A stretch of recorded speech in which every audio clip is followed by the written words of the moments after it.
distinguished and honorable members of the National Assembly, you will recall that the 2020 budget of sustaining growth and job creation was amended in response to recent fiscal pressures.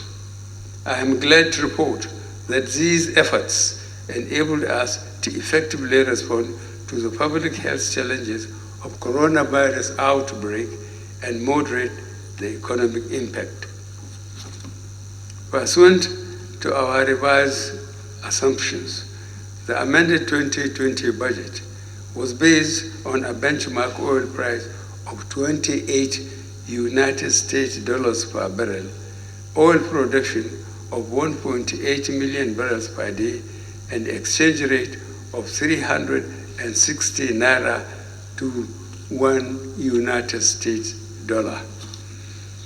Based on these budget parameters, aggregate revenue of 5.84 trillion naira was projected to fund 10.81 trillion naira in expenditure. The projected deficit of 4.98 trillion naira, or 3.57% of GDP, is expected to be financed mainly by borrowing. In 2020, average daily oil production was 1.88 million barrels per day up to June, as against the revised estimate of 1.8 million barrels per day for the entire year. However, the market price of Bonny Light crude averaged 4.79. I read that again. However, the market price of Bonny Light crude averaged 40.79 United States dollars per barrel, significantly higher than the revised benchmark price of 28 United States dollars per barrel. As at July 2020, the federal government's actual revenue available for the budget was 2.1 trillion naira. This revenue performance was only 68% of our prorated target in the revised 2020 budget. At 992.45 billion naira, oil revenue performed well above our budget target by 168%. Non-oil tax revenues totaled 622.8 trillion. I read that again. Non-oil tax revenues totaled 622.8 billion naira, which was 73% of the revised budget, 73% only of the revised budget. To improve independent revenue performance, I have directed that the cost profiles of government-owned enterprises should be scrutinized and limits imposed on their cost-to-revenue ratios. Supervising ministers have also been directed to ensure closer monitoring of the revenue-generating activities and expenditures of the government-owned enterprises. On the expenditure side, as at the end of July 2020, a total of 5.37 trillion naira had been spent as against the prorated expenditure of 5.82 trillion naira. Accordingly, deficit was 3.27 trillion naira. This represents 66% of the revised budgeted deficit for the full year. Despite these challenges, we met our debt service obligations. We are also up to date on the payment of statutory transfers and staff salaries, while overhead costs have been significantly covered. For the first time in recent years, we commenced the implementation of this year's capital budget in the first quarter. As at 15 September 2020, a total of about 1.2 trillion naira had been released for capital projects. Every federal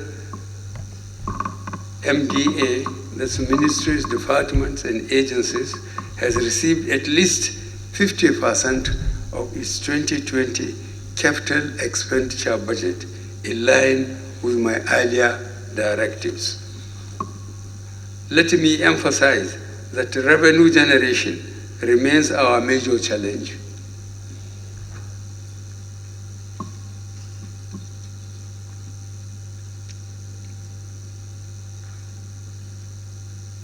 Nevertheless, government is determined to tackle the persistent problems with domestic resource mobilization, as there is a limit to deficit financing through borrowing. The time has come for us to maintain a healthy balance between meeting our growing expenditure commitments and our long-term public financial health. Over the last year, this administration has implemented several priority projects. I am happy to report that much progress has been made on several fronts, and our government has delivered on key policies, programs, and projects in these priority areas. In agriculture, we have recorded appreciable success in rice and other crops, mainly through the Anchor Borrowers Program and the Presidential Fertilizer Initiative, anchored by the Central Bank of Nigeria and the Nigerian Sovereign Investment Authority, respectively. We are also accelerating the construction of 337 rural roads around key agricultural corridors to enhance access to market and reduce post-harvest losses.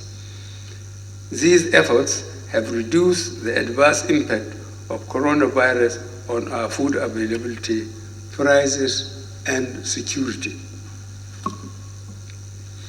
We have made progress on the railway projects connecting different parts of the country. The Lagos-Ibadan line will soon be operational. The Abuja-Kaduna line is running efficiently. The Itape-Ajakuta line was finally completed after over 30 years since it was initiated and commissioned, now in September 2020. Arrangements are underway to complete the Ibadan-Kano line.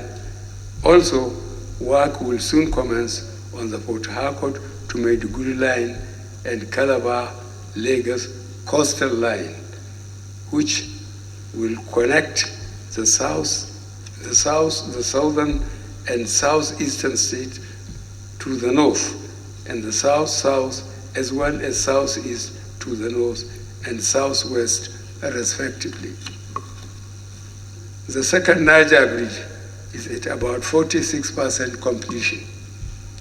We hope to commission the project before the end of our tenure in 2023. We have awarded several contracts to rehabilitate, reconstruct, and construct major arterial roads in order to reduce the hardship to commuters and increase economic activity. To bridge the infrastructure deficit, we are also implementing innovative financing strategies to pull in private sector investment. The infrastructure company, which I recently approved, will become a world-class infrastructure development vehicle, wholly fully focused on making critical infrastructural investments in Nigeria.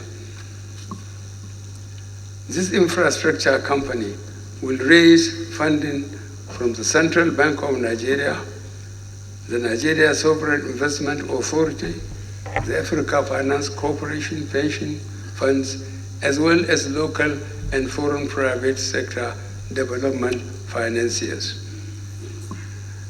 Under the Road Infrastructure Tax Credit Scheme, we are undertaking the construction and rehabilitation of over 700 180 kilometers of roads and bridges nationwide to be financed by the grant of tax credits to investing businesses. Ongoing projects under this scheme include A, construction and rehabilitation of Lokoja, Obajana, Kabba, Ilorin Road, Section 2, Obajana, Kabba in Kogi and Kwara states. B, construction of Apapa to Owo, Shuki, Ojota Expressway in Lagos State. And C, construction of Bodo Boni Road with a bridge across the Opobo Channel in Rivers State. To enhance good governance, we strengthened our anti-corruption agencies to ensure they work independently and jointly while respecting the rule of law.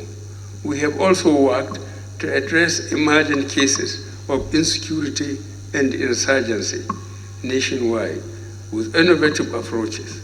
Our security operatives in the Niger Delta, North Central, and Northwest are yielding desired results. We are determined to get rid of bandits, kidnappers, and criminal behavior from our midst.